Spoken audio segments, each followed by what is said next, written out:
हरे कृष्ण, हर हर महादेव। आप और आपके परिवारजनों पर भोलेनाथ का आशीर्वाद सदैव बना रहे। आज दिनांक है 13 फरवरी, दिन है शुक्रवार, और आज फाल्गुन मास के कृष्ण पक्ष की विजया एकादशी है। आप सभी को विजया एकादशी की भी हार्दिक शुभकामनाएं। एकादशी तिथि आज दोपहर 2:26 तक रहेगी। इसके बाद में द्वादशी तिथि प्रारंभ होगी और आज ब्रह्म मुहूर्त सुबह 5:27 से 6:15 तक रहेगा। सूर्योदय होगा सुबह 7:04 पर, सूर्यास्त होगा शाम 6:17 पर और राहु काल सुबह 10:30 से दोपहर 12 बजे तक रहेगा। अब सुनिए फाल्गुन मास महात्म्य का आज का अध्याय। श्री व्यास जी कहते हैं कि हे महाभाग युधिष्ठिर, भगवान शंकर के पश्चिम भाग में कश्यप नंदन भगवान सूर्य की स्थापना की गई है। वह स्थान रवि क्षेत्र कहलाता है। वहीं रूप और यौवन से संपन्न नासत्य नाम से प्रसिद्ध महादिव्य दोनों अश्विनी कुमार उत्पन्न हुए, जो देवलोक के वैद्यों के रूप में प्रसिद्ध हैं। विश्वकर्मा जी की पुत्री संज्ञा अंशुमाली भगवान सूर्यदेव को ब्याही गई थी। संज्ञा के यमराज और यमुना ये दो संतानें उत्पन्न हुई। यमुना महानदी के रूप में प्रसिद्ध हुई।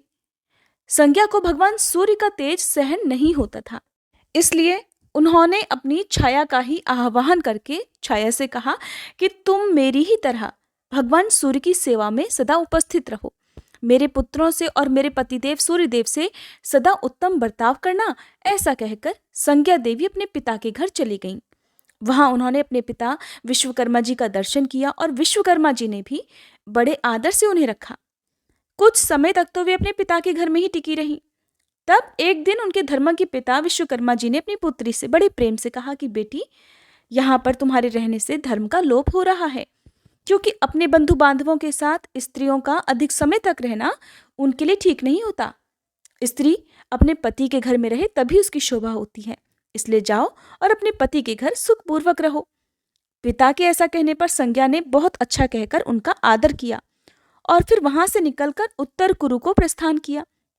वे तो सूर्यदेव के तेज से भयभीत थी ही, इसलिए एक घोड़ी का रूप धारण करके वो वहीं पर तपस्या करने लगी। इधर भगवान सूर्य ने अपनी दूसरी पत्नी को संज्ञा ही समझकर उसके गर्भ से 2 पुत्र और एक सुंदर कन्या को जन्म दिया। छाया अपनी संतानों के प्रति जैसा प्रेम पूर्ण बर्ताव करती थी, वैसा संज्ञा की कन्या और पुत्रों के साथ नहीं करती थी। लाड़ प्यार और भोजन आदि में वह हर दिन भेदभाव करती थी। यमुना ने तो उसके इस बर्ताव को सह लिया, किंतु यमराज से नहीं सहा गया। उन्होंने पिता के पास जाकर प्रणाम करके कहा कि तात, ये मेरी माता नहीं है। ये सुनकर भगवान सूर्यदेव ने छाया संज्ञा को बुलाकर कहा कि देवी, संज्ञा कहाँ चली गई? उनके बार बार पूछने पर भी जब उसने नहीं बताया, तब वे क्रोध में आकर शाप देने के लिए तत्पर हो गए। जिससे भयभीत होकर फिर उसने सारा वृतांत ज्यों का त्यों सुना दिया। सारी बात जानने पर सूर्यदेव विश्वकर्मा जी के घर गए और विश्वकर्मा जी से उन्होंने संज्ञा के बारे में पूछा। वे बोले, देव, संज्ञा आपके भेजने से मेरे घर आई जरूर थी, किंतु मैंने तो उसे फिर से वापस भेज दिया था। ये सुनकर भगवान सूर्य ने समाधि में स्थित होकर देखा कि संज्ञा घोड़ी का रूप धारण करके उत्तर कुरुक्षेत्र में तपस्या कर रही है। उन्होंने ध्यान के द्वारा यह भी समझ लिया कि तेज से असह्य होने के कारण वो मेरी ओर देखने में समर्थ नहीं हो सकी। आज 50 वर्ष बीत गए। उन्होंने पृथ्वी पर जाकर तपस्या की है। तब भगवान सूर्य बड़ी तेजी से संज्ञा के पास गए। उस समय वे धर्मारण्यपुर में आकर तपस्या में लीन थी। भगवान सूर्य को आया हुआ देखकर सूर्य पत्नी संज्ञा पुनः घोड़ी के रूप में स्थित हो गई। तब ये सब देखकर भगवान सूर्य भी अश्वरूप हो गए। फिर उन दोनों का मिलन हुआ। इससे वे दोनों अश्विनी कुमार जुड़वे प्रकट हुए। उनके दाहिने खुर से पृथ्वी खुद जाने के कारण वहां पर एक कुंड बन गया और उसमें जल प्रकट हो गया। इसी प्रकार पिछले चरणों से भी एक दूसरा कुंड वहां पर बन गया। उसमें स्नान करने से मनुष्य सभी पापों से मुक्त हो जाता है और उसका शरीर कोढ़ आदि रोगों से कभी पीड़ित नहीं होता। राजन, इस प्रकार तुमसे अश्विनी कुमारों की उत्पत्ति का वृतांत मैंने सुनाया। देवताओं ने वहां जाकर सूर्यदेव को वकुल वन के स्वामी के रूप में स्थापित किया। साथ ही वहां पर संज्ञा रानी और दोनों अश्विनी कुमारों की भी स्थापना की गई। जो मनुष्य इंद्रियों को संयम में रखकर श्रद्धा पूर्वक सूर्य कुंड में स्नान करता है, वह महानरक में पड़े हुए अपने पितरों का भी उद्धार कर देता है। जो श्रद्धापूर्वक देवताओं और पितरों का तर्पण करके उस कुंड का जल पीता है, उसका पुण्य कोटि गुना हो जाता है। रविवार युक्त सप्तमी में और चंद्र ग्रहण तथा सूर्य ग्रहण के समय जो सूर्य कुंड में स्नान करते हैं वे फिर कभी वापस गर्भ में नहीं आते। संक्रांति, व्यतिपात और वैधृति योग में पर्वों के अवसर पर शुक्ल और कृष्ण पक्ष की पूर्णिमा, अमावस्या और चतुर्दशी को जो सूर्य कुंड में स्नान करता है उसे कोटि यज्ञों का फल प्राप्त होता है।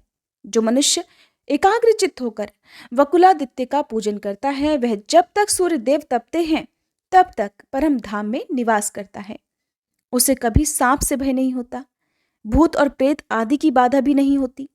जो मनुष्य रोगग्रस्त हो वह सूर्य कुंड में 6 महीने तक स्नान करने से सभी रोगों से मुक्त हो जाता है।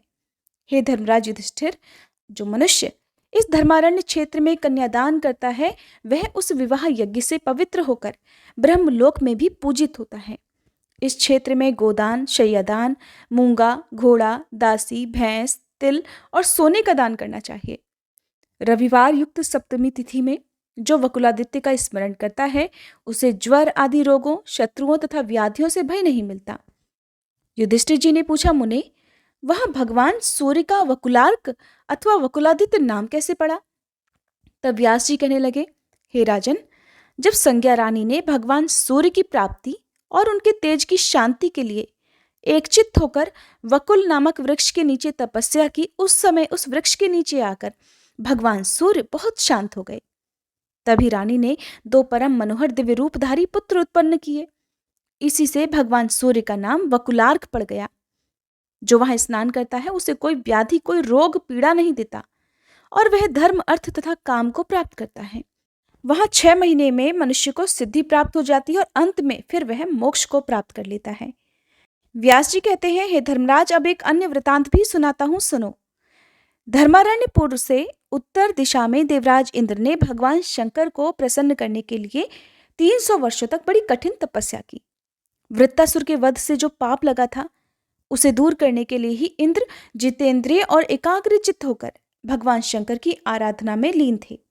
उस समय भगवान चंद्रशेखर उनकी तपस्या से बहुत प्रसन्न हुए और उनके पास आकर बोले, देवराज, तुम जो कुछ भी मांगते हो मैं उसे अवश्य दूंगा, मांगो।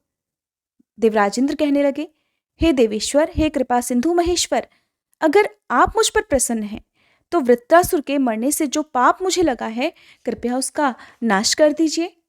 भगवान शिव कहने लगे, हे देवराज, धर्मारण्य में ब्रह्महत्या किसी को पीड़ा नहीं दे सकती।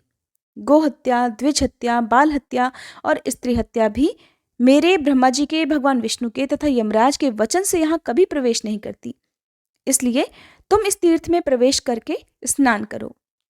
देवराज इंद्र ने कहा, हे दया सिंधु महेश्वर, अगर आप मुझ पर संतुष्ट हैं तो मेरे नाम से यहाँ पर आप स्थापित हो जाइए। तब महादेव जी ने तथास्तु कहकर इंद्र की प्रार्थना स्वीकार कर ली और लोगों के हित की इच्छा से सबके पापों की शुद्धि के लिए धर्मारण्य में इंद्रेश्वर नाम से वे विराजमान हो गए। जो मनुष्य सदा भक्ति पूर्वक पुष्प और धूप आदि से भगवान इंद्रेश्वर का पूजन करता है वह सभी पापों से मुक्त हो जाता है। विशेषतः माघ मास में अष्टमी और चतुर्दशी तिथि को सब पापों की शुद्धि के लिए भगवान शिव की पूजा करने वाला पुरुष शिवलोक में प्रतिष्ठित होता है। जो चतुर्दशी तिथि में सांग रुद्र जप करता है वह सब पापों से शुद्ध चित्त होकर परम पद को प्राप्त होता है। जो कुष्ठ आदि महारोगों से ग्रस्त होते हैं वे स्नान मात्र से शुद्ध होकर दिव्य देह धारण कर लेते हैं। जो स्नान करके देवाधिदेव इंद्रेश्वर का पूजन करता है वह ज्वर के बंधन से छूट जाता है। जो बांझन, दुर्भाग्यवती, काकवंध्या या जिसकी संतान बार बार मर जाती हो वह मृत वत्सा तथा महादुष्टा नारी कुंड में भगवान शिव के आगे स्नान करके एकाग्र चित्त से उनकी पूजा करती है तो वह स्नान मात्र से ही शुद्ध हो जाती है। इस प्रकार देवराज इंद्र को बहुत से वरदान देकर पिनाकधारी भगवान शंकर देवता और असुरों से सेवित होकर अपने धाम को चले गए। इसके बाद महातेजस्वी इंद्र भी अपनी पुरी को गए। इंद्रपुत्र जयंत ने भी वहां उत्तम शिवलिंग की स्थापना की। उस लिंग में स्थित भगवान शिव जयंत के द्वारा अपनी स्तुति सुनकर सदा उन पर संतुष्ट रहते हैं। राजन, वहां धरा क्षेत्र नामक तीर्थ है जिसमें देव मज्जनक नामक उत्तम तड़ाग अर्थात सरोवर शोभा पाता है। आश्विन कृष्ण चतुर्दशी के दिन उस सरोवर में स्नान और जलपान करके मनुष्य सभी पापों से मुक्त हो जाता है। विधि पूर्वक उपवास करके देवेश्वर भगवान शिव की पूजा करने से डाकिनी, शाकिनी, बेताल, पितर, ग्रह और नक्षत्र पीड़ा नहीं देते। वहां सांग रुद्र जप करने से सब पापों से मुक्ति मिल जाती है, अनेक प्रकार के रोग नष्ट हो जाते हैं।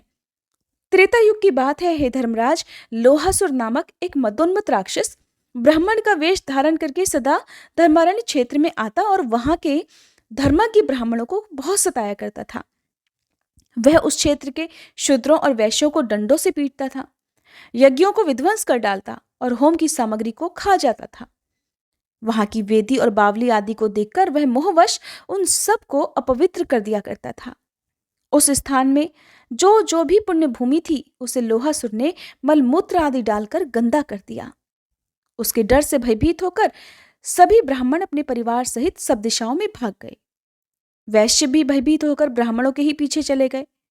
उधर महान भय से डरे हुए दूर जाकर सब शूद्रों और ब्राह्मणों के साथ मिलकर वैश्यों ने कुछ विचार किया और सब एकमत होकर परम पवित्र मुक्तारण्य नामक निर्जन वन में चले गए।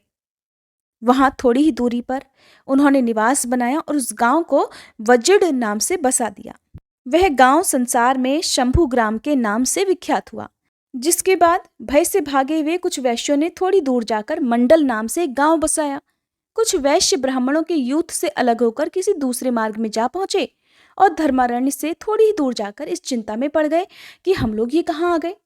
वहां उन्होंने अंडालज नाम से प्रसिद्ध एक ग्राम बसा लिया। जिस गांव का आदि निवासी वैश्य जिस नाम से प्रसिद्ध था उसी नाम से उस गांव की प्रसिद्धि हो गई। सब वैश्य और ब्राह्मण भय से व्याकुल होकर मोह को प्राप्त हुए, इसलिए उन्होंने अपनी निवास भूमि का नाम मोहमयी रखा। इस प्रकार सब लोग धर्मारण्य से 10 दिशाओं की ओर पलायन कर गए। ब्राह्मण और वैश्य कोई भी धर्मारण्य में नहीं ठहर सके। उस समय सब तीर्थों का भूषण स्वरूप परम दुर्लभ वह धर्मारण्य क्षेत्र उजाड़ हो गया। लोहासुर ने उसकी बड़ी दुर्दशा कर डाली। वह दानव उस स्थान के तीर्थों का नाश और ब्राह्मणों का निष्कासन अर्थात ब्राह्मणों को वहां से भगाकर बहुत प्रसन्न होकर अपने घर को चला गया। फाल्गुन मास महात्म का आज का अध्याय पूर्ण हुआ। अब सुनिए भागवत कथा। राजा परीक्षित ने शुकदेव जी से पूछा कि हे भगवान, आप तो स्वभाव से ही भेदभाव से रहित हैं, सम हैं, समस्त प्राणियों के प्रिय और सुहृद हैं। फिर उन्होंने जैसे कोई साधारण मनुष्य भेदभाव से अपने मित्र का पक्ष लेकर और शत्रुओं का अनिष्ट करे, उसी प्रकार इंद्र के लिए दैत्यों का वध क्यों नहीं कर दिया। वे स्वयं परिपूर्ण कल्याण स्वरूप हैं, इसीलिए उन्हें देवताओं से भी कुछ लेना देना नहीं है और निर्गुण होने के कारण दैत्यों से कुछ वैर, विरोध और उद्वेग भी नहीं है। भगवत प्रेम के सौभाग्य से संपन्न हे महात्मन, हमारे मन में भगवान के समत्व आदि गुणों के संबंध में बड़ा भारी संदेह हो रहा है। आप कृपा करके उसे दूर कीजिए। तब श्री शुकदेव जी कहने लगे, महाराज, भगवान के अद्भुत चरित्र के संबंध में तुमने बड़ा सुंदर प्रश्न किया, क्योंकि ऐसे प्रसंग प्रहलाद आदि भक्तों की महिमा से परिपूर्ण होते हैं, जिसके श्रवण से भगवान की भक्ति भी बढ़ती है। राजन, इस परम पुण्यमय प्रसंग को नारद आदि महात्मा गण बड़े प्रेम से गाते रहते हैं। अब मैं अपने पिता श्री कृष्ण द्वैपायन मुनि को नमस्कार करके भगवान की लीला कथा का वर्णन करता हूँ। वास्तव में भगवान निर्गुण, अजन्मा, अव्यक्त और प्रकृति से परे हैं। ऐसा होने पर भी अपनी माया के गुणों को स्वीकार करके वे बाध्य बाधक भाव को अर्थात मरने और मारने वाले दोनों के परस्पर विरोधी रूपों को ग्रहण करते हैं। हे परीक्षित, भगवान सत्य संकल्प हैं। वे ही जगत की उत्पत्ति के निमित्त भूत प्रकृति और पुरुष के सहकारी और आश्रय काल की सृष्टि करते हैं। इसलिए वे काल के अधीन नहीं बल्कि काल ही उनके अधीन है। राजन, इसी विषय में देवर्षि नारद ने बड़े प्रेम से एक इतिहास कहा था। ये उस समय की बात है जब राजसूय यज्ञ में तुम्हारे दादा युधिष्ठिर ने उनसे इस संबंध में एक प्रश्न किया था। उस समय महान राजसूय यज्ञ में राजा युधिष्ठिर ने अपनी आंखों के सामने एक बड़ी आश्चर्यजनक घटना देखी कि चेदीराज शिशुपाल सबके देखते देखते भगवान श्री कृष्ण में समा गया। वहीं देवर्षि नारद भी बैठे हुए थे। इस घटना से आश्चर्यचकित होकर राजा युधिष्ठिर ने बड़े बड़े मुनियों से भरी हुई सभा में उस यज्ञ मंडप में ही देवर्षि नारद से यह प्रश्न किया। युधिष्ठिर ने पूछा कि अहो, ये तो बड़ी विचित्र बात है। परम तत्व भगवान श्री कृष्ण में समा जाना तो बड़े बड़े अनन्य भक्तों के लिए भी दुर्लभ है। फिर भगवान से द्वेष करने वाले शिशुपाल को ये गति कैसे मिली? नारद जी, इसका रहस्य हम सभी जानना चाहते हैं। पूर्व काल में भगवान की निंदा करने के कारण ऋषियों ने राजा वेन को नरक में डाल दिया था। ये दमघोष का लड़का पापात्मा शिशुपाल और दुर्बुद्धि दंतवक्त्र दोनों ही जब से तुतलाकर बोलने लगे थे, तब से अब तक तो भगवान से द्वेष ही करते आ रहे हैं। अविनाशी परब्रह्म भगवान श्री कृष्ण को ये पानी पी पी कर गाली देते रहे हैं, परंतु इसके फलस्वरूप ना तो इनकी जीभ में कभी कोढ़ ही हुआ, ना इन्हें कभी घोर अंधकार में नरक की ही प्राप्ति हुई। प्रत्युत जिन भगवान की प्राप्ति सबसे कठिन है, उन्हीं में ये दोनों सबके देखते देखते अनायास ही लीन हो गए। इसका क्या कारण हो सकता है देवर्षि?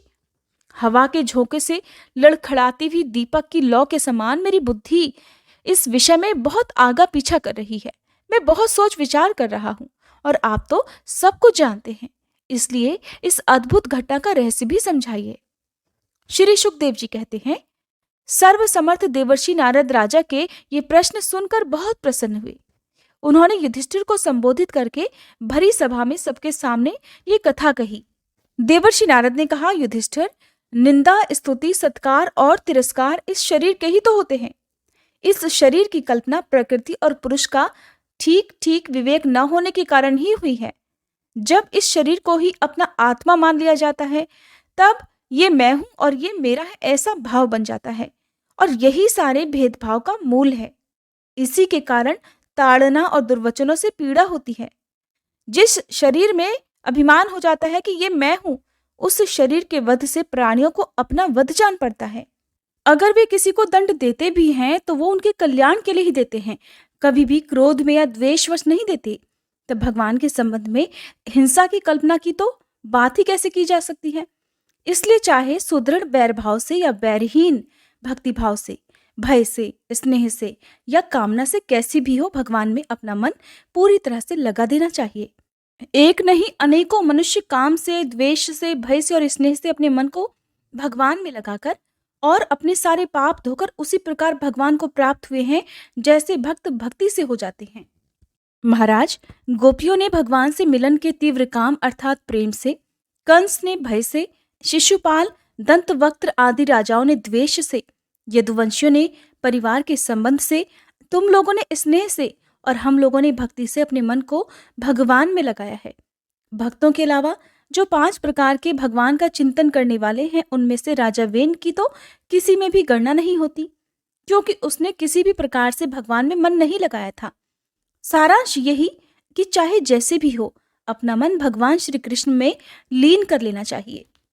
महाराज, फिर आपके मौसेरे भाई शिशुपाल और दंतवक्त्र दोनों ही भगवान विष्णु के मुख्य पार्षद थे। ब्राह्मणों के शाप से इन दोनों को अपने पद से च्युत होना पड़ा था। राजा युधिष्ठिर ने पूछा, नारद जी, भगवान के पार्षदों को भी प्रभावित करने वाला वह श्राप किसने दिया था और वह कैसा था? भगवान के अनन्य प्रेमी फिर जन्म मृत्यु में संसार में आए, ये बात तो कुछ अविश्वसनीय सी मालूम पड़ती है। बैकुंठ में रहने वाले लोग तो प्राकृत शरीर, इंद्रिय और प्राणों से रहित होते हैं।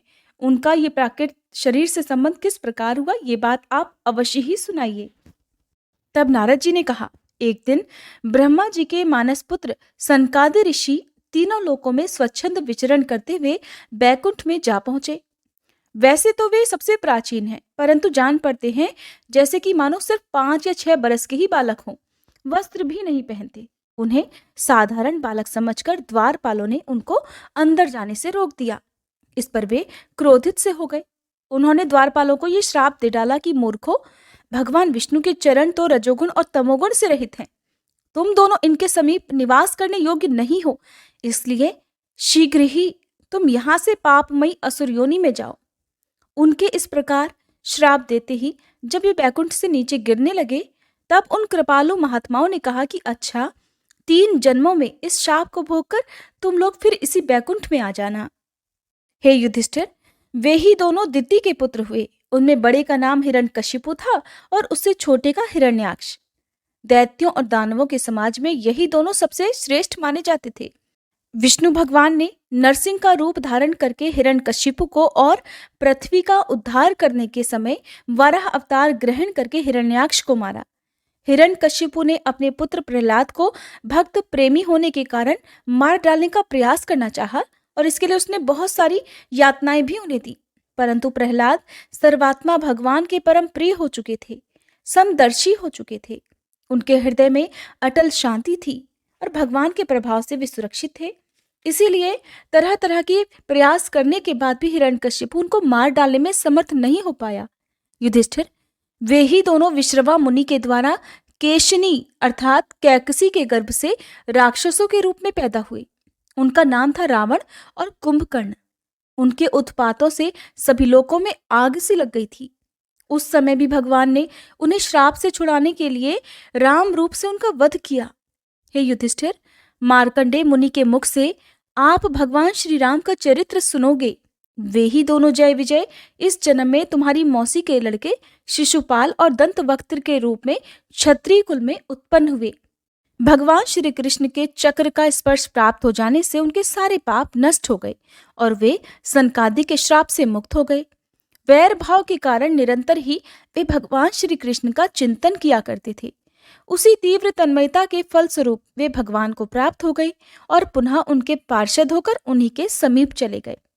युधिष्ठिर जी ने पूछा, हे भगवान, हिरण्यकशिपु ने अपने स्नेह भाजन पुत्र प्रहलाद से इतना द्वेष क्यों किया? फिर प्रहलाद तो महात्मा थे। साथ ही ये भी बताइए कि किस साधन से प्रहलाद भगवन्मय हो गए?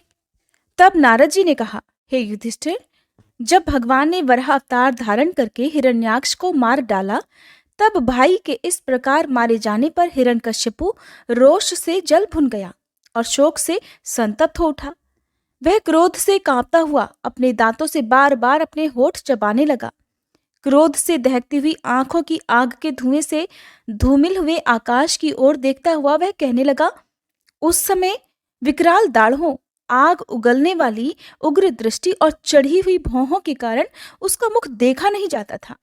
भरी सभा में त्रिशूल उठाकर उसने द्विमूर्धा, त्रियक्ष, शंबर, शतबाहु, हयग्रीव, नमुची, पाक, इल्वल, विप्रचित्ति, पुलोमा और शकुन आदि को संबोधित करके कहा, दैत्यों और दानवों, तुम सब लोग मेरी बात सुनो और उसके बाद जैसा मैं कहता हूं वैसा करो। तुम्हें ये पता है कि मेरे क्षुद्र शत्रुओं ने मेरे परम प्यारे और हितैषी भाई को विष्णु से मरवा डाला है। यद्यपि वह देवता और दैत्य दोनों के प्रति समान है, फिर भी दौड़ धूप और अनुनय विनय करके देवताओं ने उसे अपने पक्ष में कर लिया है। ये विष्णु पहले तो बड़ा शुद्ध और निष्पक्ष था, परंतु अब माया से वराह रूप धारण करने लगा है और अपने भाव से च्युत हो गया है। बच्चे की तरह जो उसकी सेवा करे उसी की ओर हो जाता है। उसका चित्त तो स्थिर है ही नहीं। अब मैं अपने इस शूल से उसका गला काट डालूंगा और उसके खून की धारा से अपने रुधिर प्रेमी भाई का तर्पण करूंगा, तब कहीं मेरे हृदय की पीड़ा शांत होगी। उस मायावी शत्रु के नष्ट होने पर, पेड़ की जड़ कट जाने पर डालियों की तरह सब देवता अपने आप सूख जाएंगे, क्योंकि उनका जीवन तो विष्णु ही है। इसलिए तुम लोग इसी समय पृथ्वी पर जाओ। आजकल वहां ब्राह्मण और क्षत्रियों की बहुत बढ़त हो गई है। वहां जो लोग तपस्या, यज्ञ, स्वाध्याय, व्रत और दान आदि शुभ कर्म कर रहे हो, उन सब को मार डालो। विष्णु की जड़ है द्विजातियों का धर्म कर्म, क्योंकि यज्ञ और धर्म ही उसके स्वरूप हैं। देवता, ऋषि, पितर, समस्त प्राणी और धर्म का वही परम आश्रय है। जहां जहां ब्राह्मण, गाय, वेद, वर्णाश्रम और धर्म कर्म हो, उन उन देशों में तुम लोग जाओ, उन्हें जला दो, उजाड़ डालो। दैत्य तो स्वभाव से ही लोगों को सताकर सुखी होते हैं। दैत्यराज हिरण्यकशिपु की आज्ञा से उन्होंने बड़े आदर से सिर झुकाकर स्वीकार कर ली और उसी के अनुसार जनता का नाश करने लगे। उन्होंने नगर, गांव, गौओं के रहने के स्थान, बगीचे, खेत, टहलने के स्थान, ऋषियों के आश्रम, रत्न आदि की खाने, किसानों की बस्तियां, तराई के गांव, अहीरों की बस्तियां और व्यापार करने वाले केंद्र, बड़े बड़े नगर तक जला डाले।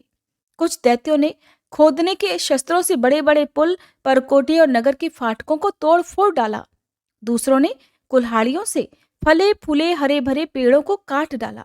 कुछ दैत्यों ने जलती हुई लकड़ियों से लोगों के घर जला दिए। इस प्रकार दैत्यों ने निरीह प्रजा का बड़ा उत्पीड़न किया, उन्हें बड़ा सताया। उस समय देवता लोग स्वर्ग छोड़कर छिपे रूप से पृथ्वी में विचरण किया करते थे। हे युधिष्ठिर, भाई की मृत्यु से हिरण्यकशिपु को बड़ा दुख हुआ था। जब उसने उसकी अंत्येष्टि क्रिया से छुट्टी पा ली, तब शकुनी, शंबर, धृष्ट, भूत संतापन, वृक, कालनाभ, महानाभ, हरिश्रमशु और उत्कच अपने इन भतीजों को सांत्वना दी। उनकी माता रुषा भानु को और अपनी माता दिति को देश काल के अनुसार मधुर वाणी से समझाते हुए उसने कहा, हिरण्यकशिपु ने कहा कि मेरी प्यारी माँ, बहू और पुत्रों, तुम्हें वीर हिरण्याक्ष के लिए किसी प्रकार का शोक नहीं करना चाहिए। वीर पुरुष तो ऐसा चाहते ही है कि युद्ध के मैदान में अपने शत्रु के सामने उसके दांत खट्टे करके अपने प्राणों का त्याग करे। वीरों के लिए ऐसी ही मृत्यु का वर्णन किया गया है। देवी, जैसे प्याऊ पर बहुत से लोग इकट्ठे हो जाते हैं परंतु उनका मिलना जुलना बस थोड़ी देर के लिए ही होता है, वैसे ही अपने कर्मों के फेर से दैववश जीव भी मिलते और बिछुड़ते हैं। वास्तव में आत्मा नित्य अविनाशी, शुद्ध, सर्वगत, सर्वज्ञ और देह इंद्रिय आदि से बिल्कुल अलग है। वह अपनी अविद्या से ही देह आदि की सृष्टि करके भोगों के साधन सूक्ष्म शरीर को स्वीकार करता है। जैसे हिलते हुए पानी के साथ उसमें प्रतिबिंबित होने वाले वृक्ष भी हिलते से जान पड़ते हैं और घुमाई जाती हुई आंख के साथ सारी पृथ्वी ही घूमती सी दिखाई देती है। हे कल्याणी, ठीक वैसे ही विषयों के कारण मन भटकने लगता है और वास्तव में निर्विकार होने पर भी उसी के समान आत्मा भी भटकता हुआ सा जान पड़ता है। इस विषय में एक प्राचीन इतिहास कहा जाता है। वह इतिहास मरे हुए मनुष्यों के संबंध के साथ यमराज के बीच संवाद से संबंधित है। अब तुम लोग ध्यान से उसे सुनो।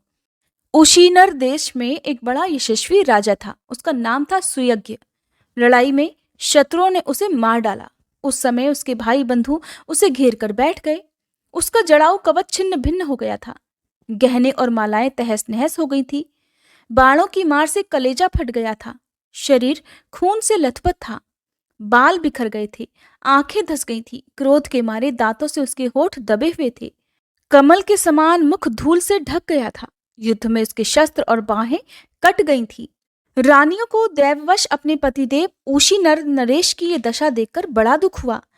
वे, हा नाथ, हम अभागी ने तो बेमौत मारी गई, ऐसा कहकर बार बार जोर से छाती पीटती हुई अपने स्वामी के चरणों के पास गिर पड़ी।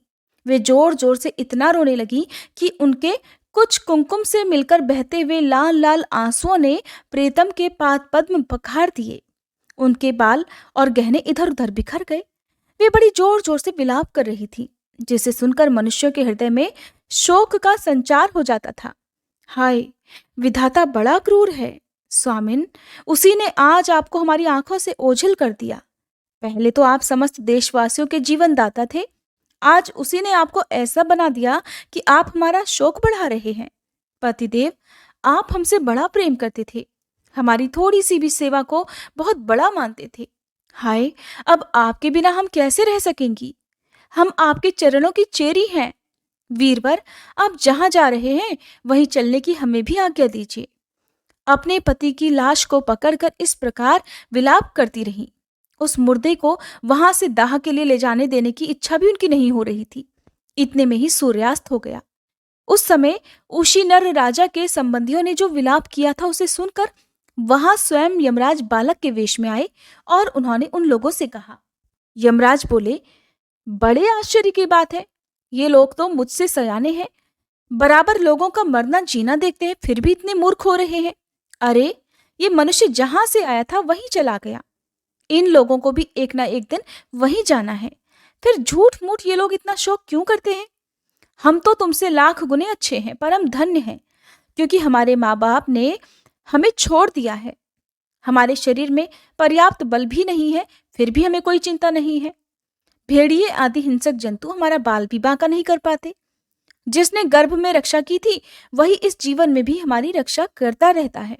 देवियों, जो अविनाशी ईश्वर अपनी मौज से इस जगत को बनाता है, रखता है और बिगाड़ देता है, उस प्रभु का ये एक खिलौना मात्र है।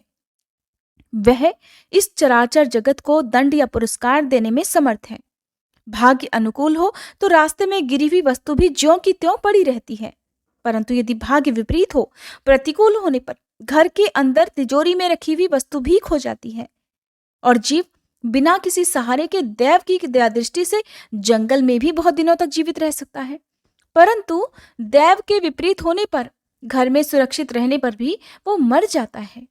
रानियों, सभी प्राणियों की मृत्यु अपने पूर्व जन्मों की कर्म वासना के अनुसार नियत समय पर ही होती है और उसी के अनुसार उनका जन्म भी होता है। परंतु आत्मा शरीर से अत्यंत भिन्न है, इसलिए वह उसमें रहने पर भी उसके जन्म मृत्यु आदि धर्मों से अछूता ही रहता है। जैसे मनुष्य अपने मकान को अपने से अलग और मिट्टी का समझता है, वैसे ही ये शरीर भी अलग और मिट्टी का है। मूर्खो, जिसके लिए तुम सब शोक कर रहे हो, वह सुयज्ञ नामक शरीर तो तुम्हारे सामने पड़ा है। तुम लोग तो इसी को देखते थे। इसमें जो सुनने वाला और बोलने वाला था, वो तो कभी किसी को नहीं दिखाई पड़ता था, फिर आज भी नहीं दिखाई दे रहा है। तो फिर ये शोक क्यों? तुम्हारी ये मान्यता है कि प्राण ही बोलने या सुनने वाला था, सो निकल गया। मूर्खता है, क्योंकि सुषुप्ति अर्थात सोते समय प्राण तो रहता है, पर न वह बोलता है न सुनता है। शरीर में सभी इंद्रियों की चेष्टा का हेतुभूत जो महाप्राण है, वह प्रधान होने पर भी बोलने या सुनने वाला नहीं है, क्योंकि वो तो जड़ है। देह और इंद्रियों के द्वारा सभी पदार्थों का सृष्टा जो आत्मा है, वह शरीर और प्राण दोनों से अलग है। ध्यान से सुनो। किसी जंगल में एक बहेलिया रहता था। वह बहेलिया क्या था? विधाता ने मानो उसे पक्षियों के काल रूप में ही रच रखा था। वह जहां कहीं भी जाता जाल फैला देता और ललचाकर चिड़ियों को फंसा लेता। एक दिन उसने कुलिंग पक्षी के एक जोड़े को चारा चुगते हुए देखा। उनमें से उस बहेलिये ने मादा पक्षी को तो शीघ्र ही फंसा लिया, कालवश वह जाल के फंदों में फंस गई। नर पक्षी को अपनी मादा की विपत्ति, उसके दुख को देखकर उसे बड़ा दुख हुआ। वह बेचारा उसे छुड़ा तो सकता नहीं था। स्नेह से उस बेचारे के लिए विलाप करने लगा। उसने कहा, वैसे तो विधाता सब कुछ कर सकता है, परंतु है बहुत निर्दयी। ये मेरी सहचरी एक तो पत्नी है, दूसरे मुझे अभागे के लिए शोक करती हुई बड़ी दीनता से छटपटा रही है। इसे लेकर वह क्या करेगा? उसकी मौज हो तो मुझे ले जाए। इसके बिना मैं अपना ये अधूरा विधुर जीवन, जो दीनता और दुख से भरा हुआ है, लेकर क्या करूंगा? अभी मेरे अभागे बच्चों के पर भी नहीं जमे हैं। मेरी पत्नी के मर जाने पर उन मातृहीन बच्चों को मैं कैसे पालूंगा? ओहो, घोंसले में वो नन्हे नन्हे बच्चे अपनी माँ के आने का इंतजार कर रहे होंगे। इस तरह वह पक्षी बहुत विलाप करने लगा। अपनी पत्नी के वियोग से वह बड़ा आतुर हो रहा था। आंसुओं के मारे उसका गला रुंध गया था। तब तक काल की प्रेरणा से पास ही छुपे हुए उस बहेलिये ने ऐसा बाण मारा कि वो भी वहीं पर लौट गया। मूर्ख रानियों, तुम्हारी भी यही दशा होने वाली है। तुम्हें अपनी मृत्यु तो दिखती नहीं और इसके लिए रो पीट रही हो। अगर तुम लोग 100 बरस तक इसी तरह शोकवश छाती पीटती रहो तो भी तुम इसे वापस नहीं पा सकोगी। हिरण्यकश्यपु ने कहा। उस छोटे से बालक की ऐसी ज्ञानपूर्ण बातें सुनकर सबके सब दंग रह गए। उशीनर, नरेश के भाई बंधु और स्त्रियों ने ये बात समझ ली कि समस्त संसार और इसके सुख दुख अनित्य और मिथ्या हैं। यमराज यह उपाख्यान सुनाकर वही अंतर्ध्यान हो गए जो कि बालक के रूप में वहां पर पधारे थे। भाई बंधुओं ने भी फिर सुयोग्य की अंत्येष्टि क्रिया की। इसलिए तुम लोग भी अपने लिए या किसी दूसरे के लिए शोक मत करो। इस संसार में कौन आत्मा है और कौन अपने से अलग, क्या अपना है और क्या पराया? प्राणियों को अज्ञान के कारण ही ये अपने पराये का दुराग्रह हो रहा है। इस भेद बुद्धि का और कोई कारण नहीं है।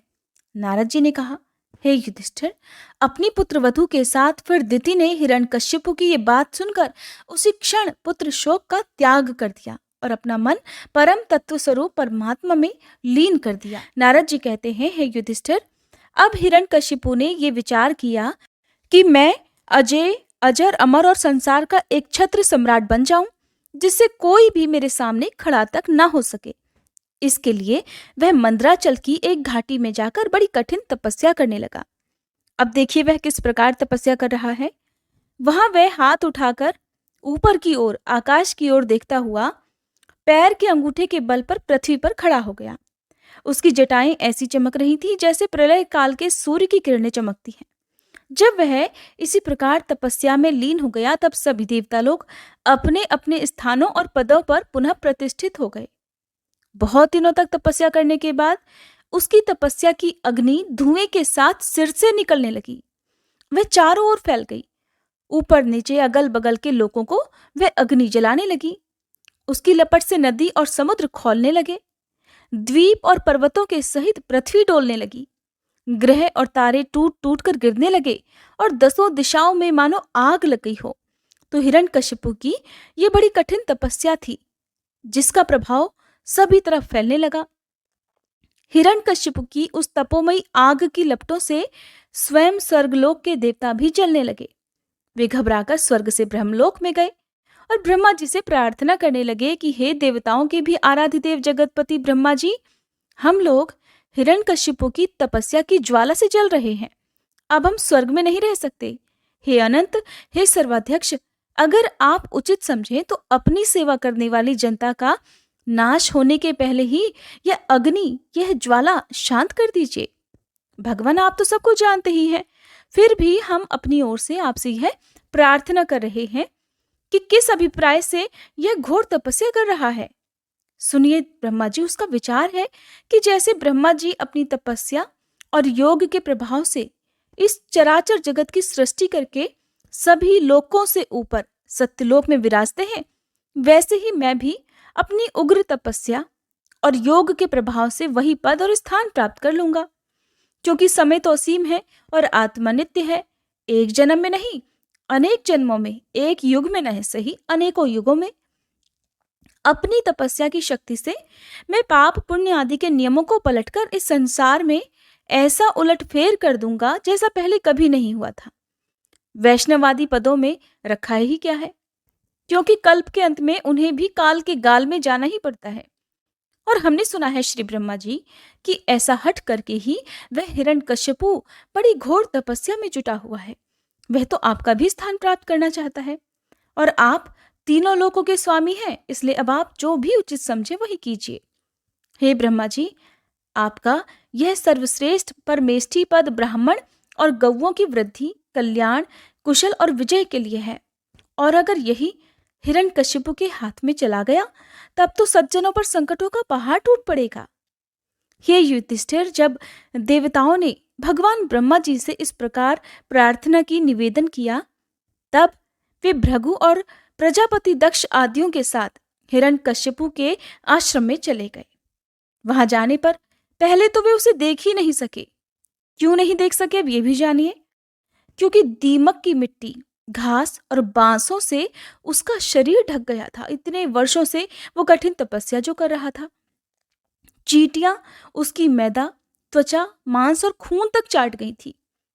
बादलों से ढके हुए सूर्य के समान वह अपनी तपस्या के तेज से सभी लोगों को तपा रहा था।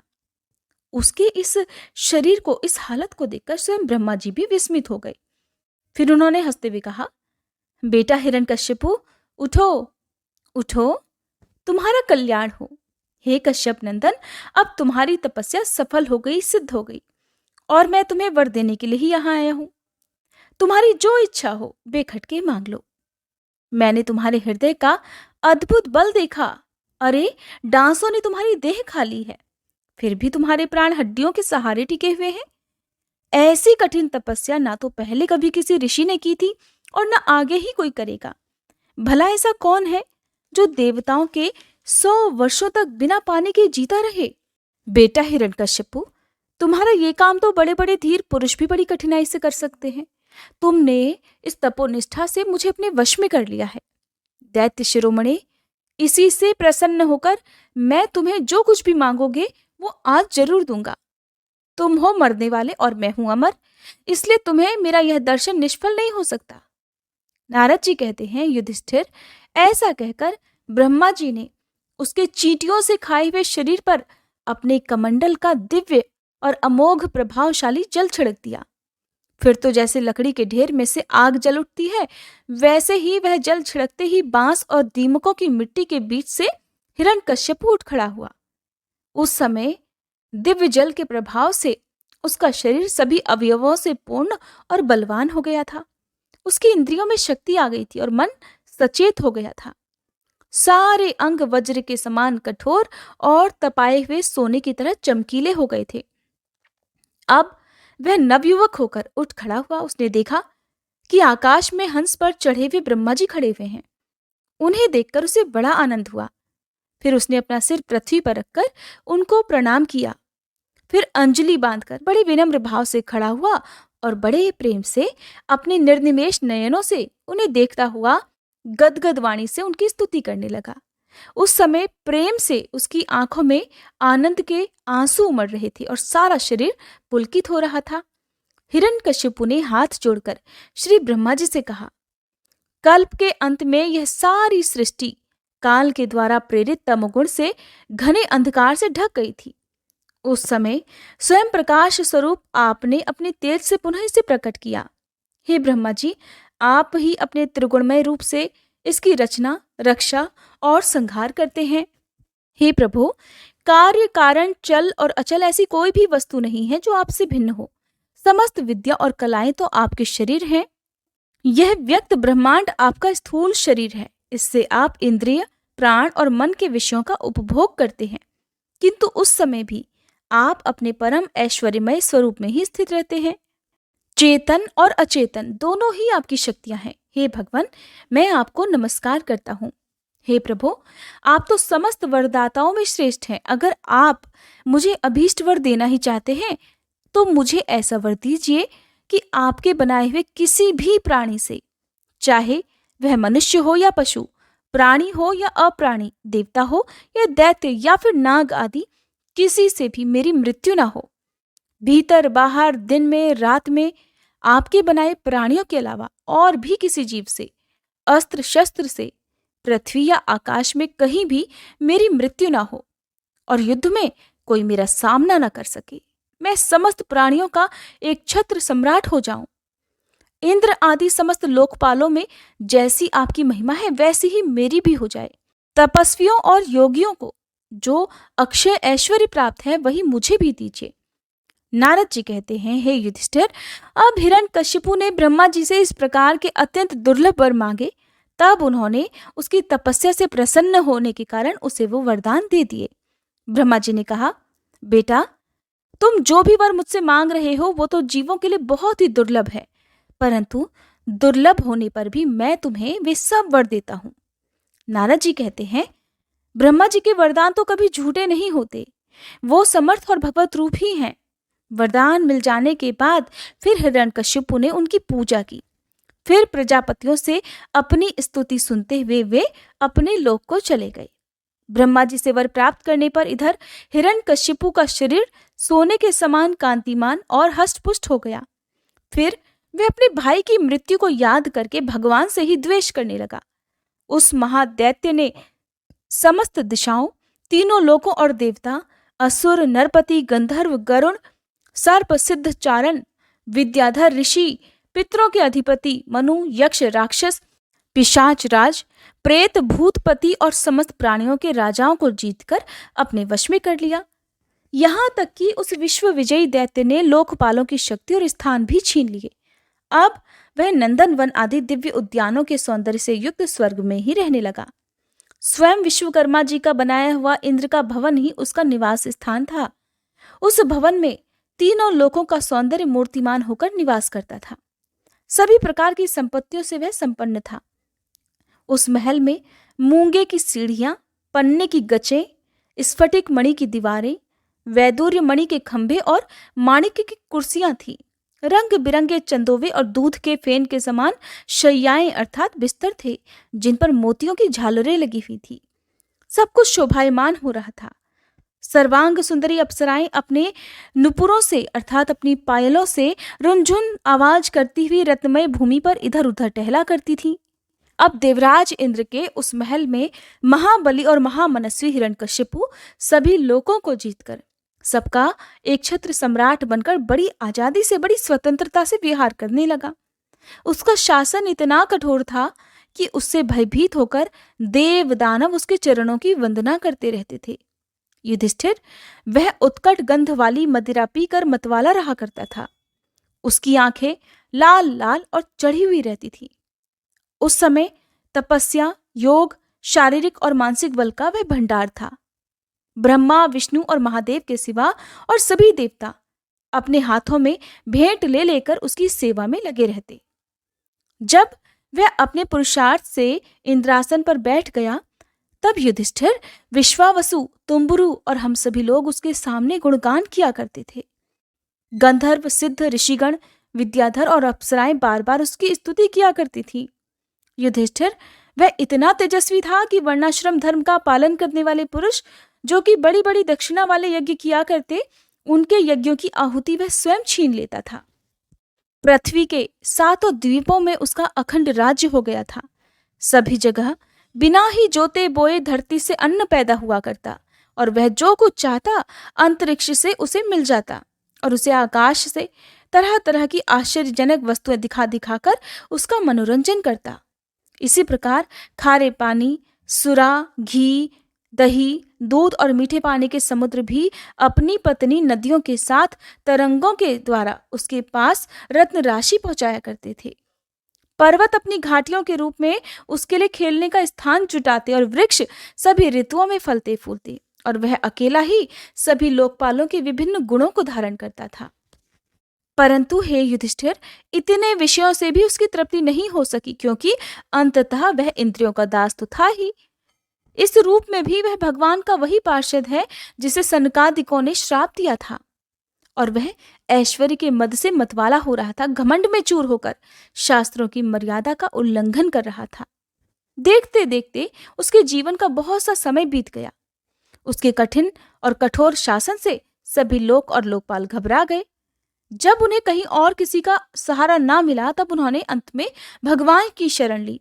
उन्होंने मन ही मन कहा कि जहां सर्वात्मा जगदीश्वर श्री हरि निवास करते हैं और जिसे प्राप्त करके शांत और निर्मल सन्यासी महात्मा फिर लौटते नहीं, भगवान के उस परम धाम को हम नमस्कार करते हैं।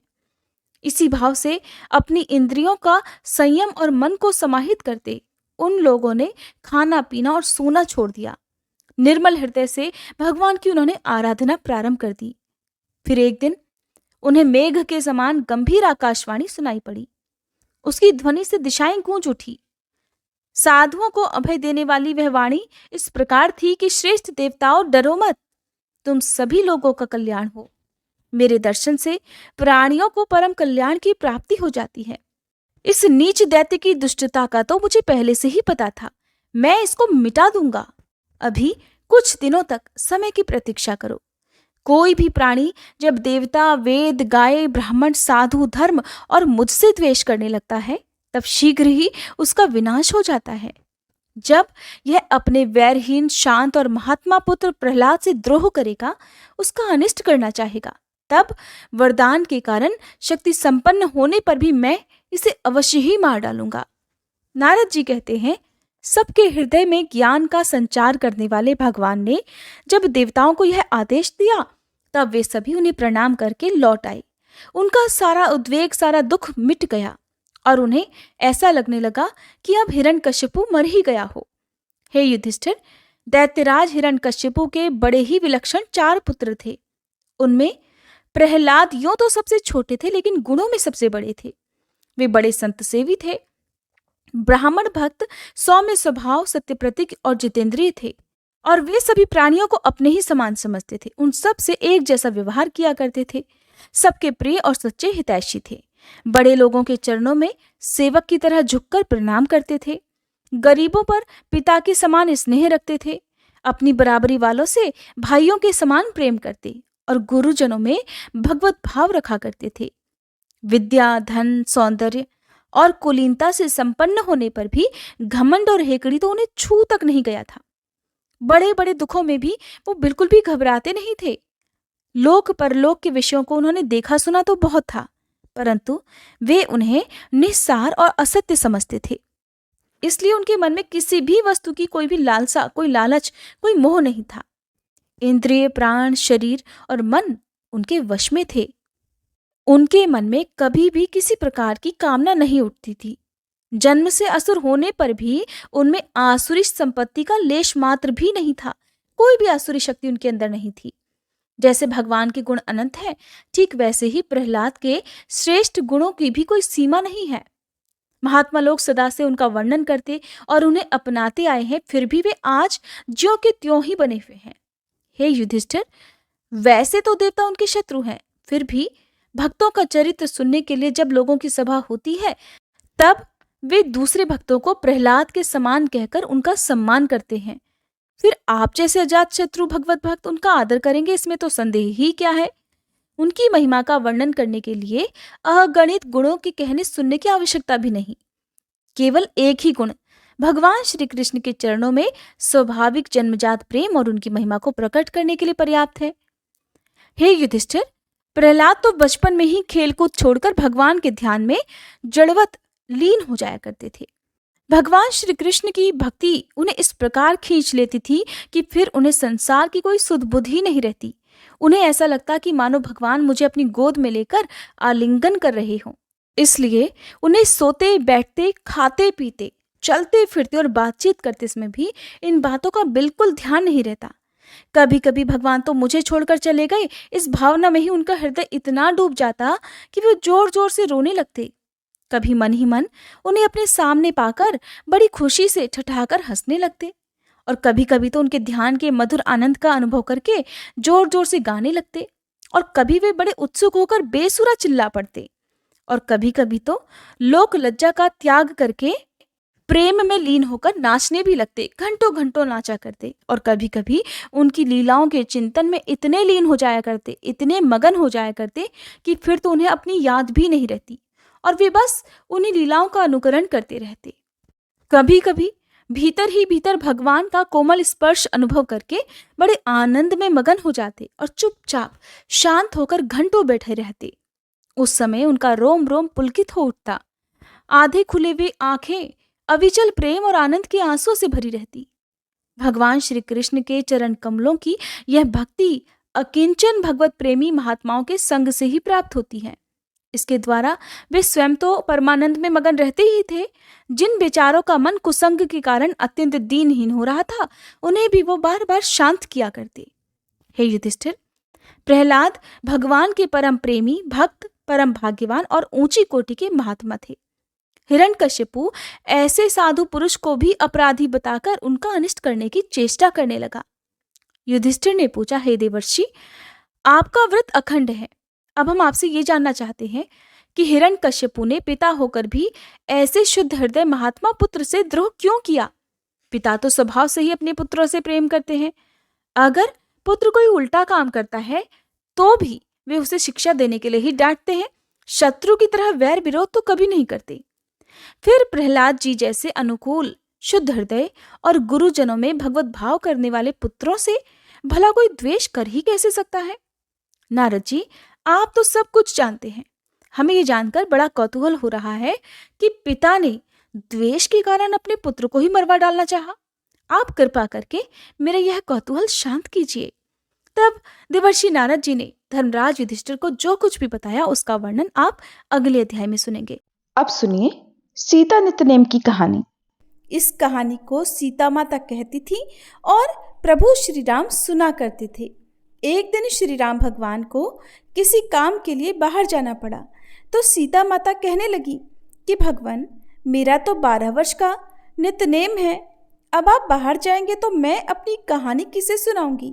तब श्री राम ने कहा कि सीते, आप कुएं की पाल पर जाकर बैठ जाना और वहां पर जो भी औरतें पानी भरने आएंगी उन्हें अपनी कहानी सुना दिया करना। सीता माता कुएं की पाल पर जाकर बैठ गई। तभी एक स्त्री आई। उसने रेशम की जरी की साड़ी पहन रखी थी और सोने का घड़ा ले रखा था। सीता माता उसे देखकर कहने लगी, बहन, मेरा 12 वर्ष का नित्यनेम सुन लो। पर वह स्त्री बोली कि मैं तुम्हारा नित्यनेम सुनूंगी तो मुझे तो घर जाने में देर हो जाएगी और मेरी सास मुझसे झगड़ा करेगी। इसलिए उसने कहानी नहीं सुनी और अपने घर चली गई। लेकिन उसके घर जाते ही उसकी रेशम जरी की साड़ी फट गई, सोने का घड़ा मिट्टी के घड़े में बदल गया। सासू ने देखा तो पूछा, अरे बहू, ये किसका दोष अपने सिर लेकर आ गई है? बहू बोली, माँ जी, कुएं पर एक औरत बैठी थी। उसने अपनी कहानी सुनने के लिए कहा, लेकिन मैंने नहीं सुनी। शायद उसी का ये फल मुझे मिला है। बहू की बात सुनकर अगले दिन वही साड़ी और वही घड़ा लेकर सास कुएं की पाल पर गई। सास को वहीं पर सीता माता बैठी मिली तो माता सीता ने कहा, बहन, मेरी कहानी सुन लीजिए। सासू बोली, एक बार छोड़, मैं तो 4 बार कहानी सुन लूँगी। तब सीता माता बोली, राम आए लक्ष्मण आए, देश के पुजारी आए, नित नेम का नेम लाए, आओ राम बैठो राम, तपी रसोई जीमो राम, माखन मिश्री खाओ राम, दूध पताशा पियो राम, सूत के पलका मोठो राम, शाल दुशाला पोठो राम, शाल दुशाला ओढ़ो राम। जब बोलूं राम ही राम, राम सवारे सबके काम, खाली घर भंडार भरेंगे, सबका बेड़ा पार करेंगे। श्री राम जय जय राम। सासू बोली, बहन कहानी तो बहुत अच्छी लगी। फिर कहानी सुनकर सासू घर चली गई और उसकी साड़ी फिर से रेशम जरी की बन गई। मिट्टी का घड़ा भी फिर वापस से सोने के घड़े में बदल गया। बहू ने देखा तो कहने लगी, सासू माँ, आपने ये सब कैसे किया? सासू बोली, बहू तू दोष लगा कर आई थी और मैं अब दोष उतार कर आ रही हूँ। बहू ने पूछा कि माँ जी, वह कुएं वाली स्त्री कौन है? सासू ने बताया कि वह तो सीता माता थी। वो पुराने से नया कर देती हैं, खाली घर में भंडार भर देती हैं। वह लक्ष्मी जी का वास घर में कर देती हैं और मनुष्य की जो भी इच्छा हो उसे पूर्ण कर देती हैं। बहू बोली, माँ जी फिर तो ऐसी कहानी मुझे भी सुना दो। सास बोली कि ठीक है, तुम भी सुनो। फिर सास ने कहानी शुरू की। राम आए लक्ष्मण आए, देश के पुजारी आए, नित नेम का नेम लाए, आओ राम बैठो राम, तपी रसोई जीमो राम, माखन मिश्री खाओ राम, दूध बताशा पियो राम, सूत के पलका मोठो राम, शाल दुशाला पोठो राम, शाल दुशाला ओढ़ो राम। जब बोलूं राम ही राम, राम सवारे सबके काम, खाली घर भंडार भरेंगे, सबका बेड़ा पार करेंगे। बोलो श्री राम जय जय राम। कहानी सुनकर बहू बोली, माँ जी कहानी तो बहुत अच्छी है। सासू ने कहा, ठीक है, अब से हम इस कहानी को रोज किया करेंगे। अब सास बहू रोज सवेरे उठती, नहाती धोती और पूजा करने के बाद नित नेम की सीता माता की कहानी कहती। एक दिन की बात है, उनके यहाँ पड़ोस की एक औरत आई और बोली कि बहन जरा सी आँच तो देना। तो बहू बोली कि आँच तो अभी हमने जलाई ही नहीं। पड़ोसन बोली, तो फिर तुम सुबह 4 बजे से उठकर क्या कर रही हो? तो उन्होंने कहा कि हम तो सुबह सुबह उठकर पूजा करते हैं, फिर सीता माता की नित्यनेम की कहानी कहते हैं। पड़ोसन ने उनकी बात सुनकर फिर कहा कि सीता माता की कहानी कहने से तुम्हें क्या मिला? तब वे दोनों बोली कि सीता माता की कहानी कहने से घर में भंडार भर जाते हैं, सारे काम पूर्ण हो जाते हैं, मन की इच्छा भी पूरी होती है। पड़ोसन ने कहा, बहन अगर ऐसा है तब तो फिर मुझे भी कहानी सुना दो। तब बहू बोली कि ठीक है, तुम भी ये कहानी सुन लो। राम आए लक्ष्मण आए, देश के पुजारी आए, नित नेम का नेम लाए, आओ राम बैठो राम, तपी रसोई जीमो राम, माखन मिश्री खाओ राम, दूध बताशा पियो राम, सूत के पलका मोठो राम, शाल दुशाला पोठो राम, शाल दुशाला ओढ़ो राम। जब बोलूं राम ही राम, राम सवारे सबके काम, खाली घर भंडार भरेंगे, सबका बेड़ा पार करेंगे। श्री राम जय जय राम। पड़ोसन ने इस कहानी को सुना तो कहने लगी, बहन कहानी तो बहुत अच्छी लगी। अब वह पड़ोसन भी नित्यनेम सीता माता की कहानी कहने लगी। कहानी कहने से सीता माता ने पड़ोसन के भी धन के भंडार भर दिए। देखते ही देखते अब तो पूरे मोहल्ले में नित्यनेम की कथा चल पड़ी और हर किसी की मनोकामना पूर्ण होने लगी। हे सीता माता, जैसे आपने उन सभी के भंडार भरे, वैसे ही हमारे भी भरना। कहानी कहने वाले, सुनने वाले और हुंकार भरने वाले सबके भरना। सभी प्रेम से बोलिए, सीता मैया की जय। अब सुनिए श्री तुलसी चालीसा पाठ। जय जय तुलसी भगवती सत्यवती सुखदानी, नमो नमो हरिप्रेसी श्री वृंदा गुणखानी, श्री हरिशीष विरजनी देहु अमर वर अंब, जनहित हे वृंदावनी अब न करहु विलंब। धन्य धन्य श्री तुलसी माता, महिमा अगम सदा श्रुति गाता। हरि के प्राण हूँ से तुम प्यारी, हरहि हेतु कीन्हो तप भारी। जब प्रसन्न है दर्शन दीन्हो, तब कर जोरी विनय उस कीन्हो। हे भगवंत कंत मम होहु, दीन जानि जनि छाड़हु छोहु। सुनि लक्ष्मी तुलसी की बानी, दीन हो श्राप कध पर आनी। उस अयोग्य वर मांगन हारी, होहु विटप तुम जड़ तनुधारी। सुनि तुलसी ही श्रप्यो तेहि ठामा, करहु वास तुहु नीचन धामा। दियो वचन हरि तब तत्काला, सुनहु सुमुखी जनि होहु विहाला। समय पाई व्यवहारो पाति तोरा, पूजहि आस वचन सत मोरा। तब गोकुल मह गोप सुदामा, तासु भई तुलसी तू बामा। कृष्ण रास लीला के माही, राधे शक्य प्रेम लखि नाही। दियो श्राप तुलसी तत्काला, नरलोकहि तुम जन्महु बाला। यो गोप वह दानव राजा, शंख चूर्ण नामक शिर ताजा। तुलसी भई तासु की नारी, परम सती गुण रूप अगारी।